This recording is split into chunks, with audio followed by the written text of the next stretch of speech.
Welcome to episode 1 of Play Some D, a weekly podcast where I just pop in and hit a variety of topics once a week. Try to make it 4 quarters. So kind of like a game. Yeah. A game with Coach D on Play Some D. Yeah, I like the sound of that. Yeah, episode 1. And today I plan to touch on 4 topics being Super Bowl, Tom Brady's GOATness, Malcolm and Marie, and a quick little chop it up about cryptocurrency in its current state right now. This seems very interesting and intriguing. The gist of the podcast would just be to chop it up with myself until maybe we get guests. Hopefully everybody wants guests. We'd love to interview people. That would just be awesome. But anyway, episode 1, take it in stride.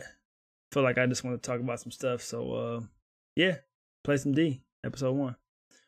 So just to get straight into it, we got let's throw it up here. First topic up here on the board, first quarter.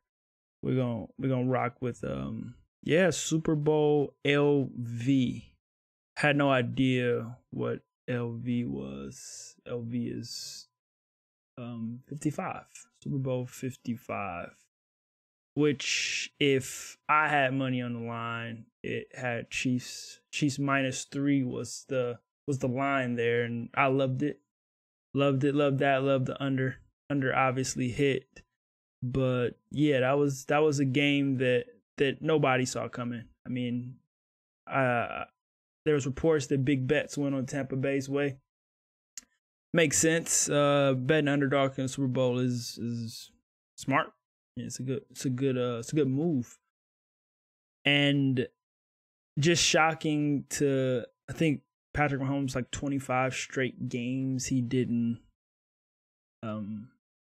he won as a start. Something crazy like that. Forgot whatever it was, something nuts, and never losing by double digits in the NFL, scoring a touchdown, not scoring a touchdown, just all kind of stuff that you just couldn't have scripted. But it went down in actually a packed stadium, which was also very, very shocking to how many people were there. But teach his own. At least healthcare workers got to go and watch the game. That's awesome. But as far as the game itself goes, I was just shocked that the Chiefs didn't have a game plan. When you don't have your tackles, which essentially in NFL is really the second most important position behind your quarterback. You need somebody to protect the quarterback, and edge rushers get to the quarterback the easiest. And to not have some kind of chip blocks, I mean, I'm no NFL coach, but I probably would have came out 5 wide with 2 tight ends on the line, with backup tight end and maybe one of the running backs just chipping both edges, and have line Kelsey up as a receiver. I mean, it was just a number of different ways they could have went about just making sure at least one side of that line didn't rush. But he got hurried. The number was something crazy at one point in the game. I watched it all the way through. I usually watch all the Super Bowls all the way through, regardless if they're blowouts or not, just to watch. I'm an analytical guy. I like to watch games through and through, especially important ones. I guess important ones.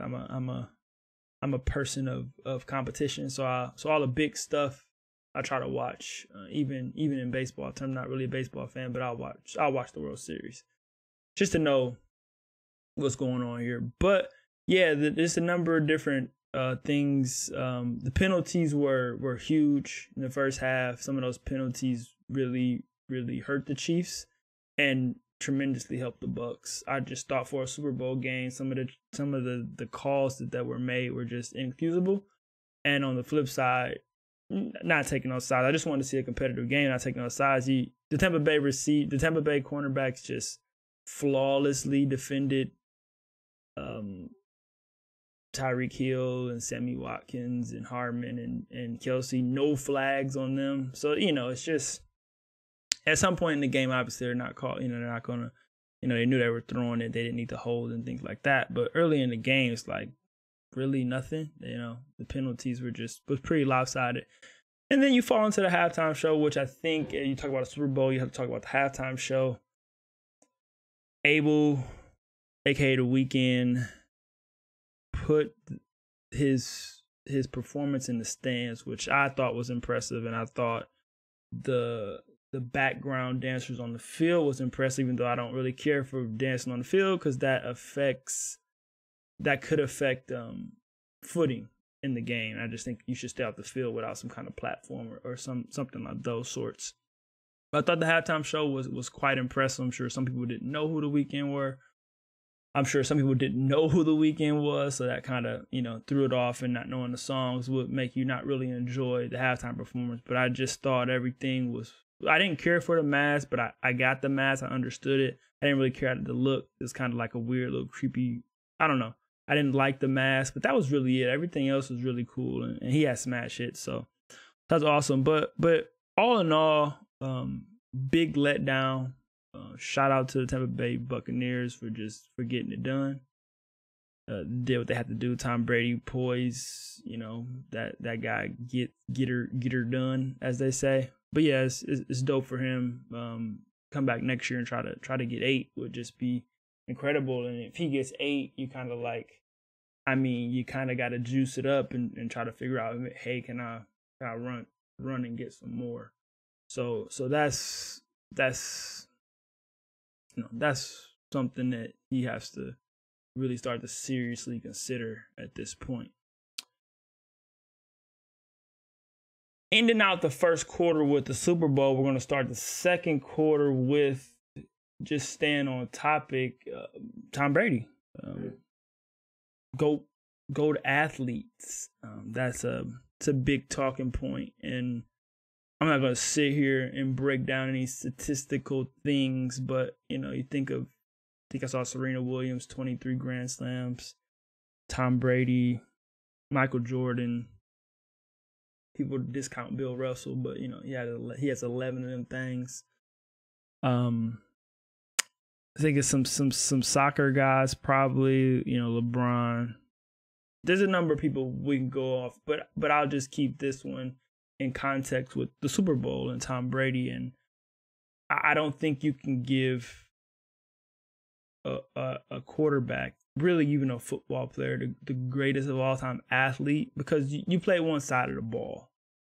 It would be almost as if Serena just serving, or Jordan just shooting fadeaways and dunking.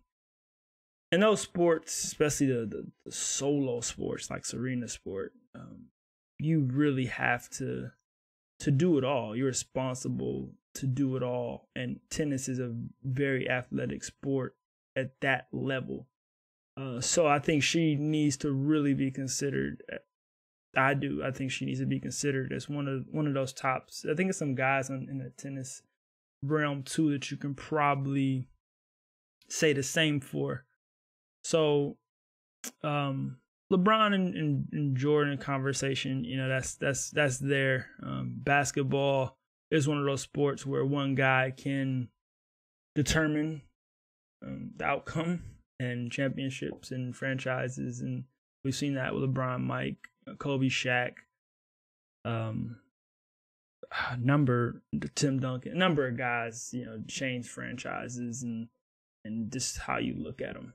Of that nature. So the athlete, being a football player, I just think is really, really tough. Now, winners, you win, whether you're a kicker, whatever, you involved with winning, something to be said with being involved in winning. Even if you win and you don't win it all, you're still pretty much a winner, at least in my book. I mean, losers lose, winners win, but to get to a championship in the big major sports is a tall task. It's a tough, tall task. Some people just don't have, in team sports, they don't have the the team to get him there. And then when you get there, things can happen, injuries, or the other side could just be hot. There's a number of different factors, but to win enough to make it to playoffs in those team sports, or make it into those tournaments that get you near the end and you compete for that prize, I think it's something to be said for that. So winners, Tom Brady, you have to put him near the top. But I said a lot of people discount guys like Bill Russell. Yeah, wasn't that many teams, and he was playing against guys shorter than him, sure. But to dominate like that, not let up off people's neck is they were still out there competing. And he was competing at a time that, just the sheer magnitude of him being on the court was a deal, with him being black and whatnot. So, I mean, you say winner, argument, GOAT athlete, is that instant gratification, right? That we all love. That I think that's why that topic poked out today. I saw on social media, and I did want to speak on that. Today being the Monday after the Super Bowl, as I'm recording this.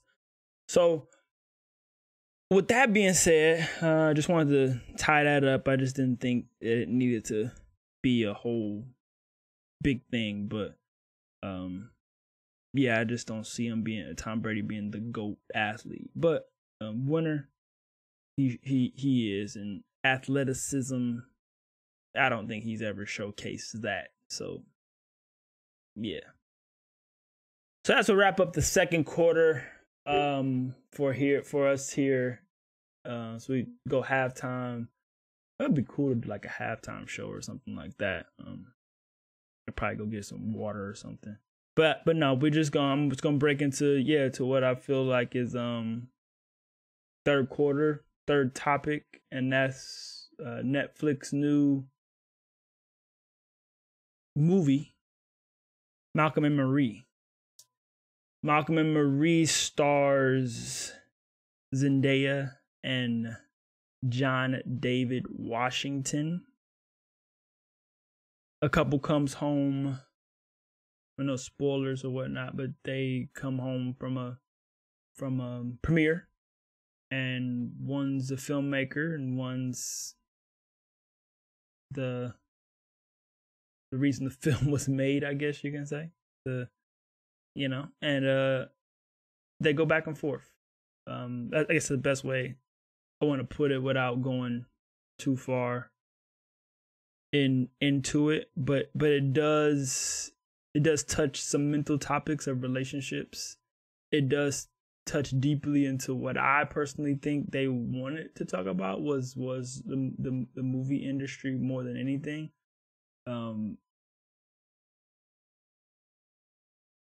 John had a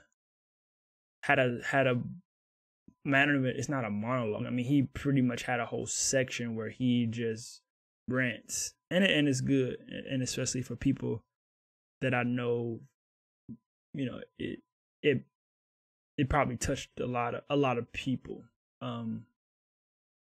It's Hollywood's a big deal for people, and a lot of that stuff means a lot. When you pour your heart and soul into things. And I guess that's not even Hollywood. It could be books and publishings. But people always find a way to critique you. And that can touch all different people different ways, I think. And there's a moment there where it is glaring, and they poke at it a few times, where the industry could be something else, and you got to be careful how you're attacking people. In that it is a very, very good acting performance, and it's interesting. I do want to stay on topic, but it's interesting that this comes out right after Denzel's The Little Things, with John David being his son, and Denzel, Jared Leto, and Rami Malek. I hope I said his name right, man. I might have dominated that, but they acted their butts off in the little thing. I think I said a little thing, but the little things. They acted their butts off, and then to back that up with, it was basically them three essentially in that movie. I mean, it was other people, but in Malcolm and Maria, it's just these two. You know, quarantine movie was made during quarantine, and Skeleton Crew, and they did a good job. But to see these actors really pour it out, whether you like the movies, both of these films, whether you like them or not, I think you have to tip your hat to the actors, because it may, I feel like we're going to see a lot more movies like this, where it's not about the movie, it's about the character. And the deeper dive into it being about the character is just like humanity. It's not about what we do on a day-to-day basis, or how you push through and you just slept and went to work. It's actually about that human being. Like, what did that person actually go through today, yesterday, and what they're going to go through in the rest of their lives. So it's more than just the bigger picture of where you fit in the puzzle. And I think both of these movies speak to that. They speak to those characters. Somebody can relate to each and every one of those characters. On the little thing side, Jared Leto plays a character that's just, you know, he's somebody out there. He, no spoilers for that either, but we don't know what you know, we don't know. May just been a regular old guy, you know, that just, you know, a little weird. That's okay. It's totally fine. You know, it's okay to be weird. Somebody relates to that, you know. Denzel's character, just that obsession or that mistake, or those things happen, especially in important positions, and you're locked in and you think you have it, and then all of a sudden it's gone. That, excuse me, that happens to people, you know. It's like, man, I had it. I just had it. I was right there, and everything gone. And with Malcolm and Marie, you know, John David's off of the high of his life in this movie, and he makes mistakes. He screws up. You don't really know how sincere about it he is in him saying he screwed up, but he kind of knows, but he kind of has a point too. Zendaya's character, Marie, in here, she, you know, might be the most sought after character that, you know, you'll see. That's life for some people. It's life for some people. So I'm sure, you know, those two movies, as I said, coming out back to back like that, I was anticipating both, and I enjoyed both. As far as the movies themselves, The Little Things wasn't that great of a movie, but it was more than worth it to watch it. I wish I would have watched it in a movie theater. It's more than worth to watch those three guys, more than anything. And then here, that was more of, you know, a movie where they were out and about and doing things. This was just in one setting, so it's a little harder to watch if you're not, you know, you're not in that mental space to go through this wreckage, this carnage, because it's a lot of carnage in here. And it probably could have been a little shorter. Probably could have been an hour. You know, could have shaved 40 minutes off and still got the same result, give or take. But either way, if you can sit through it and enjoy it, you know, it'll buy you something for sure. So that's to round out the third quarter with a little film love. And yeah, I just want to touch on, just to finish it up. I got you know, you put your fours up when it's fourth quarter. We put our fours up, well, mainly in football. You put your fours up when it's fourth quarter, but even in basketball, you know, I coach ball, so we put our fours up in the fourth quarter. You know, it's game time, but I try to make the fourth quarter usually a little bit more specific, I guess you could say, or more important. Fourth quarter is important. But for the first episode 1, I just wanted to touch on. I mean, this will probably be anything. I mean, I'm going to try to just take 4 topics that I'm, from the week before coming up or whatever case may be, and just talk about it. But for today, the fourth quarter, just cryptocurrency. I just wanted to just kind of look and talk about it here for a second, and man, it's crazy what's going on in the cryptocurrency space, because it's volatile, and I think for most people that's kind of fun. You just don't know. It's that bit of unknown with it. Bitcoin is rallying after Elon Musk dumps a bunch of money into it. At 48,000 per Bitcoin. Ethereum, I think that's how you say it. They're up 9% in the last 24 hours as of right now. Tether, this the number 3. It looks like, and then XRP, you've never heard of. Polkadot, never heard of. Cardano, it's a Litecoin chain link, and then the Dodge coin, or however it's even pronounced, which is just so much fun for people that want to be involved. It's something that can give you a little hope, I guess you can say, but it's just interesting. I think there is a lot of people that believe that digital currency is the way, because it is a better way of well, everything's digital. Everything's digital. I wouldn't say saying there's a better way. I don't think that's true, but I can see how some people think it's just a better way of operating in the digital space. A better way to purchase things on a blockchain. It's hard to trace things and of that nature, I suppose. But I think cash is the way to go. I mean, I hope we never stop using our cash, whether that's U.S., Chinese, Japanese, euros. I hope, hard cash, physical is the word, doesn't go away. But yeah, just looking at these numbers, I mean, over the past 7, Cardano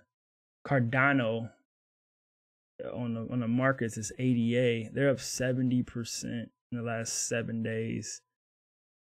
Dogecoin is up 132% in the last 7 days. All of these are up. The market cap on Bitcoin is nuts. It's $885 billion. That's pretty wild. And with some of the apps, which was something I was thinking about talking about for the fourth quarter, was the Wall Street bets and whatnot. But with the apps and Robinhood, and you being able to buy Bitcoin, you can put 50 cents in a Bitcoin if you want, $1 in a Bitcoin, and if you can make a little bit of change, literally a little bit of change off of just putting something on the market price. So it is cool for people to kind of feel like they got some skin in the game, and